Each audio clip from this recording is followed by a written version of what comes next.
Okay, इस video में मैं शेयर करूंगा फंडेड नेक्स्ट के साथ मेरा एक्सपीरियंस कैसा रहा पिछले कुछ समय से जो मैं ट्रेड कर रहा हूँ फंडेड नेक्स्ट के साथ। पहले भी ट्रेड किया था मैंने, उसके बाद जब इनके कुछ चेंजेस हुए थे, उसके बाद जब मैंने इनको प्रमोट करना स्टार्ट किया, उसके बाद कैसा एक्सपीरियंस रहा। सबसे पहले बात करता हूँ मैं पुराने एक्सपीरियंस की।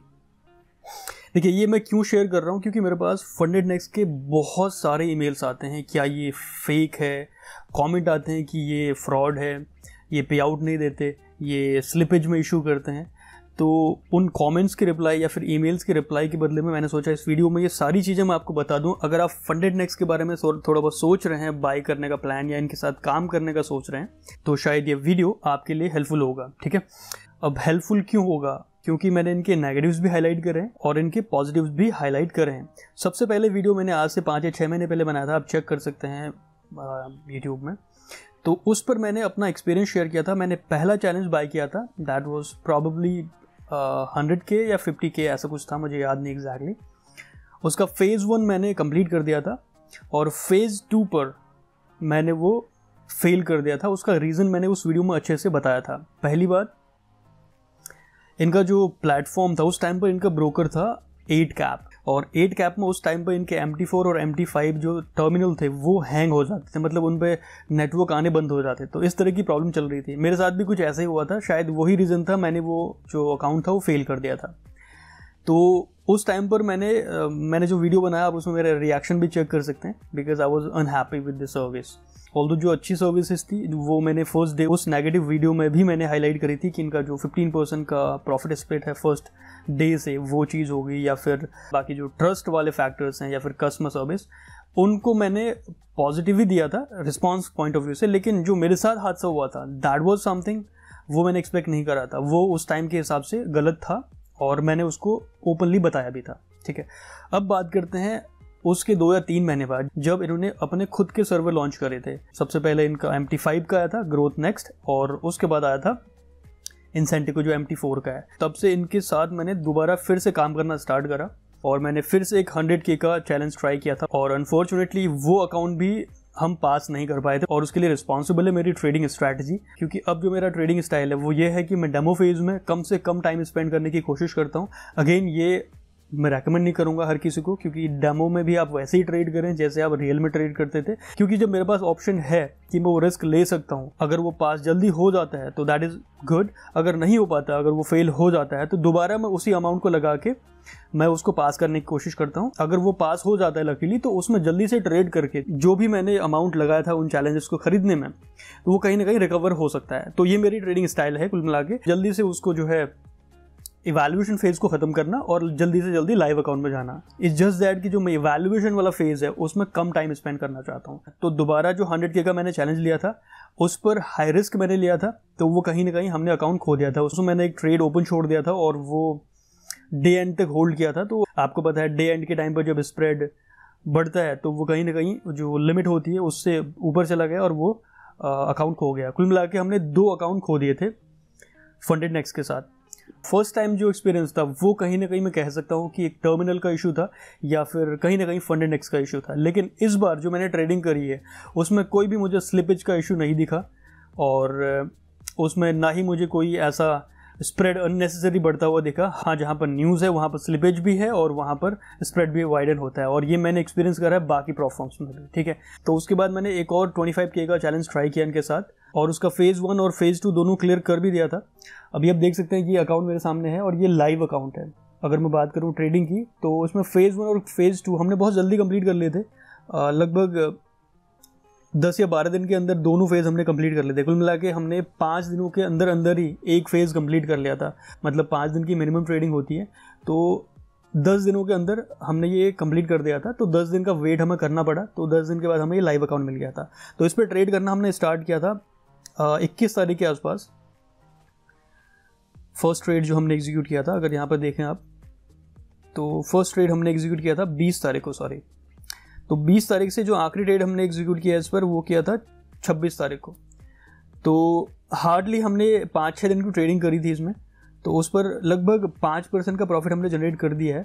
अगर आप यहाँ पर स्टैटिस्टिक देखते हैं तो यहाँ पर आप सारी चीज़ें देख सकते हैं कि कितना विनिंग एवरेज रहा हमारा, दैट इज़ $278 पर ट्रेड। और एवरेज लॉस कितना रहा और एवरेज विन कितना रहा ये आप देख सकते हैं। टोटल हमने 23 ट्रेड करी है और बेस्ट ट्रेड रहा $522 का और वर्स्ट ट्रेड है $430 का।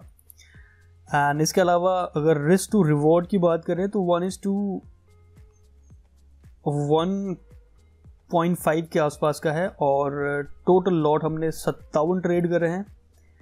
एंड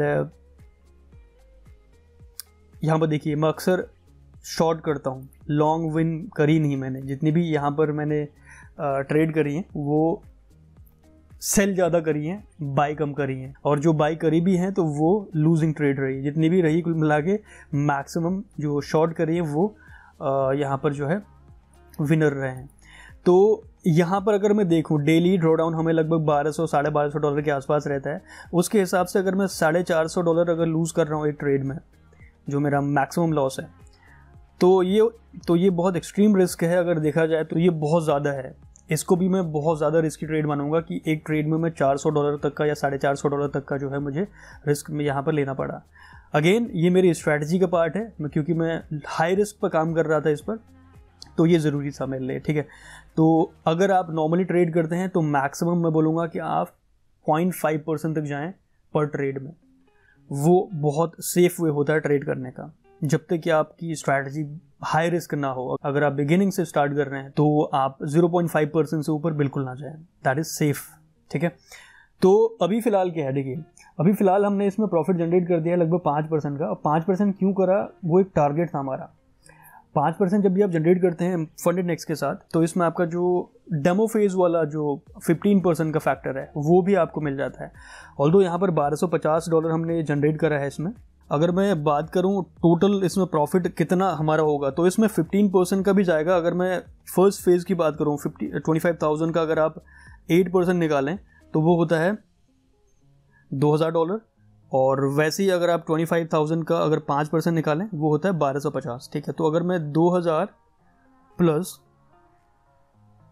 1250 को ऐड करता हूँ, दैट इज़ 3250। ये टोटल प्रॉफिट हमने डेमो में अर्न किया था। तो इसका अगर मैं निकालता हूँ 15%, तो लगभग $487 ये आपको मिल जाएगा डेमो फेज से ही।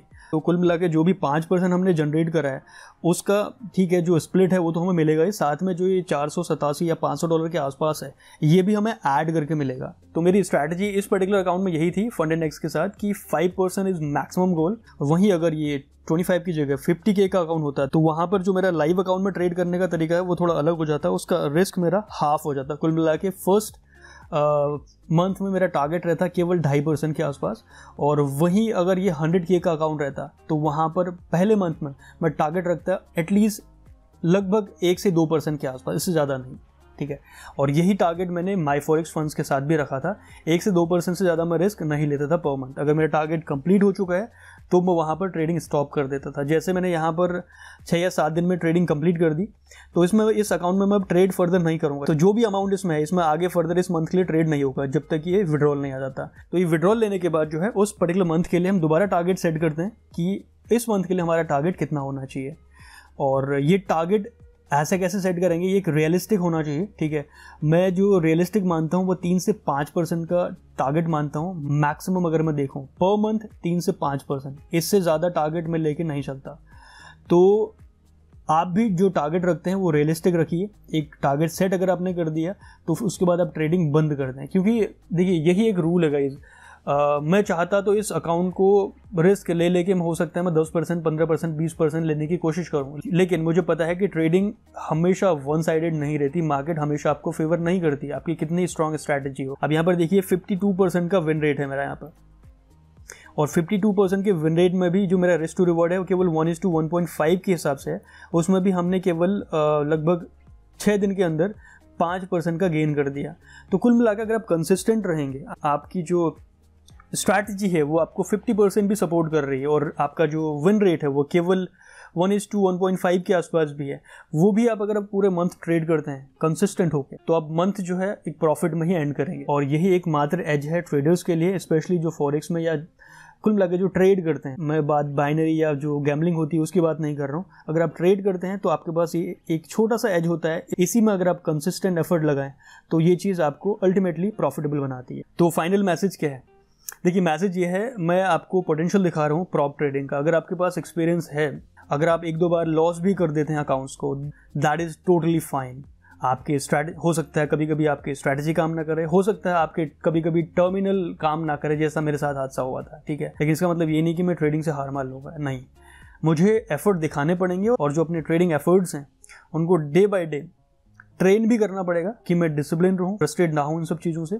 तो 200 के अकाउंट खोने के बाद भी केवल 25 के अकाउंट मैंने पास किया, तो केवल उसी में केवल 5% जनरेट करने से जो पिछले 2 अकाउंट का जो लॉस था वो सारा रिकवर हो गया। तो ये है एक प्रॉप ट्रेडिंग की पावर। एंड बहुत सारे मैसेजेस जो स्कैम या फिर फ्रॉड बता रहे थे, तो उनके लिए बता दूं कि जो भी मैंने अभी तक ट्रेडिंग करी है, जब से दोबारा इनके साथ मैंने ट्रेड करना स्टार्ट करा है 100 के से जो फेल हो गया और उसके बाद ये 25 के, तो इन दोनों अकाउंट्स में मुझे स्लिपेज का और स्प्रेड का कोई भी इशू नहीं आया, जहां तक मैंने एक जेन्युइन वे में ट्रेड किया था। और जो दूसरा 100 के अकाउंट स्प्रेड की वजह से हमने फेल किया, वो कहीं ना कहीं हमारी मिस्टेक थी।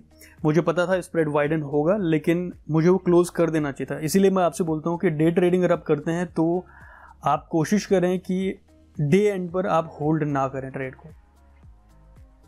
स्प्रेड वहाँ कभी कभी बहुत ज़्यादा बढ़ जाता है और स्प्रेड आप डिफाइन नहीं कर सकते कि 10 पिप होगा, 20 पिप होगा, कभी कभी वो 70-80 पिप तक भी पहुंच जाता है। जब तक कि आप एक स्विंग ट्रेडर नहीं है जो 150-200 पिप्स का स्टॉप लॉस लगाते हैं। फिलहाल जो मैं ट्रेड करता हूँ वो 30 मिनट और 5 मिनट, इन 2 टाइम फ्रेम में ट्रेड करता हूँ।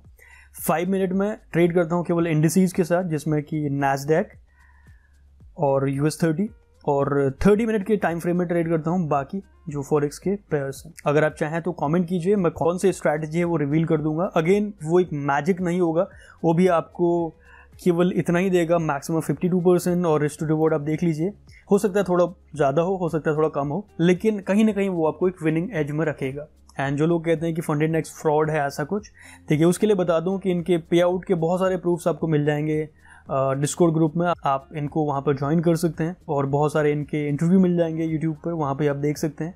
कुल मिला के जो मेरी फंडामेंटल एनालिसिस रही है प्रॉप फर्म को, जो मैं बैकग्राउंड चेक करने के लिए या फिर उनके ट्रस्ट फैक्टर को चेक करने के लिए मैं जो करता हूँ, उसके हिसाब से ये फ्रॉड नहीं है। अगेन मैं आपको बता दूँ कि मैंने इनसे अभी तक कोई भी विड्रॉल नहीं लिया है ट्रेडिंग से, ये फर्स्ट टाइम होगा जो मैं इनसे विड्रॉल लूँगा। हाँ, अगर आप चाहेंगे तो इसका मैं एक विड्रॉल का वीडियो भी बना दूंगा। अगेन वो एक शो करने का वीडियो नहीं होगा कि ये विड्रॉल है, वो जस्ट एक मैसेज पास करने के लिए होगा कि ये विड्रॉल एक्चुअली में मिलता है, ठीक है। और अगर बात करूँ इस प्रॉफिट की, एक बहुत क्रेजी प्रॉफिट नहीं है। अगर मैं बड़े अमाउंट की बात करूँ, $20,000 $50,000, तो ऐसा कोई भी क्रेजी प्रॉफिट मैंने अभी तक जनरेट नहीं करा है। अगर आपके साथ ऐसी कोई प्रॉब्लम हुई है तो आप बता सकते हैं कमेंट में लिख के कि आपका एक्सपीरियंस कैसा रहा। बट मेरे लिए मैं ये कह सकता हूँ कि दोबारा जब से मैंने ट्रेड करना स्टार्ट किया इनके साथ, जो भी मिस्टेक हो सकते हैं ट्रेडर पॉइंट ऑफ व्यू से, तो वो जरूर होंगे मेरे एंड से। लेकिन अगर मैं अपनी गलतियों को छुपाने के लिए किसी कंपनी को ब्लेम करूँ तो वो तो मेरे हिसाब से जस्टिफाइबल नहीं है। इसलिए जब गलत थी कंपनी तब मैंने टारगेट किया था, मैंने वो वीडियो बनाया था, और वो अभी तक पब्लिक है, आप देख सकते हैं। और जब अच्छा काम कर रही है तो ऑफ कोर्स, तो एज ऑफ नाउ अगर मैं सिमुलेटेड एनवायरनमेंट की बात करूं तो फंडेड नेक्स्ट मेरे पास नंबर 1 चॉइस है, और मेरे पास दूसरा कोई ऑप्शन नहीं है। वहीं अगर मैं बात करूं रियल फंडिंग की, कुछ लोग रियल फंडिंग की तरफ ज़्यादा फोकस करते हैं, तो उनके क्या क्या चैलेंजेस हैं मैं आपको पिछली वीडियो में बता चुका हूं कि new prop firm versus old prop firm, इनमें डिफरेंस क्या है, क्या क्या फ़ायदे हैं। तो मुझे ऑनेस्टली बताऊं तो मुझे जो रियल ट्रेडिंग प्रोवाइड करते हैं वहाँ पर उनका एक ही चीज़ पसंद नहीं आता, वो लेवरेज है, या फिर उनकी कोई लॉट रिस्ट्रिक्शन होती है, या फिर स्टॉप लॉस वाला। तो कुल मिला के ये ट्रेडिंग रिस्ट्रिक्शन होती है तो वो मुझे पसंद नहीं आती, क्योंकि बीइंग अ ट्रेडर हम फ्रीली ट्रेड करना चाहते हैं, राइट। लेकिन अगर उन कंपनियों की बात करूं तो वो भी रिस्क मैनेजमेंट के पॉइंट ऑफ व्यू से सही कर रहे हैं, वो नहीं चाहते उनका जो रियल फंड है वो ऐसे वेस्ट चला जाए, ठीक है। तो दोनों की सोच अपनी जगह सही है। तो हम तो ट्रेडर हैं, हम तो अपने हिसाब से सोचेंगे हमारे लिए कौन सा ज़्यादा प्रॉफिटेबल है, ठीक है। अगर मैं 2-3 अकाउंट फेल कर भी देता हूँ, ठीक है, उसके बाद तीसरे अकाउंट में मैंने पास कर दिया और उसमें मैंने 2-4% भी प्रॉफिट जनरेट कर दिया, तो पिछला जो भी मैंने चैलेंजेस में लगा रखा है ना, वो सारा रिकवर हो सकता है। एग्जाम्पल आपके सामने है। तो यही मैसेज था जो मैं कन्वे करना चाह रहा था, और ये सारी चीज़ें उन लोगों के लिए है जो ट्रेडिंग में अच्छा खासा एक्सपीरियंस रखते हैं। अब इसका मतलब ये नहीं कि वो फेल नहीं करेंगे, फेल कर सकते हैं, चांसेस हैं, लेकिन उन्हें पता है रिस्क कितना लेना है, रिवॉर्ड कितना है। अगर 1-2 चैलेंज फेल हो भी जाते हैं तो वो उतना रिस्क लेने को तैयार रहते हैं, क्योंकि उन्हें पता है अगर मैंने पास कर लिया उसके बाद जो रिवॉर्ड मिलना है वो इस रिस्क से कहीं गुना ज़्यादा होगा। आई होप इस वीडियो को देखने के बाद आपकी बहुत सारी जो क्वेरीज थी वो क्लियर हुई होंगी फंड इंडेक्स के बारे में, स्पेशली कि फ्रॉड है या फिर मेरा ट्रेडिंग एक्सपीरियंस कैसा रहा, स्लिपेज है, ये सारी चीज़ें क्लियर हो चुकी होंगी। जो भी मैंने फेस किया आपके सामने क्लियरली वैसे ही बता दिया कि ऐसा ऐसा हुआ था। और बाकी अगर आप ट्राई करना चाह रहे हैं फंड इंडेक्स को तो उसका लिंक आपको मिल जाएगा डिस्क्रिप्शन में, लेकिन फिलहाल इनका कोई भी प्रोमो ऑफर नहीं चल रहा है। लेकिन अगर आप यूज़ करते हैं लास्टली स्पोकन तो 7.5% का इंस्टेंट डिस्काउंट आपको मिल जाएगा जब भी आप चेकआउट करते हैं। तो ये था एक कंप्लीट वीडियो फंडेड नेक्स्ट के साथ मेरा एक्सपीरियंस कैसा रहा। वीडियो पसंद आता है तो एक लाइक स्मैश करना ना भूलें और फ्यूचर वीडियोस के लिए चैनल को सब्सक्राइब करना बिल्कुल ना भूलिएगा। Until next time brothers.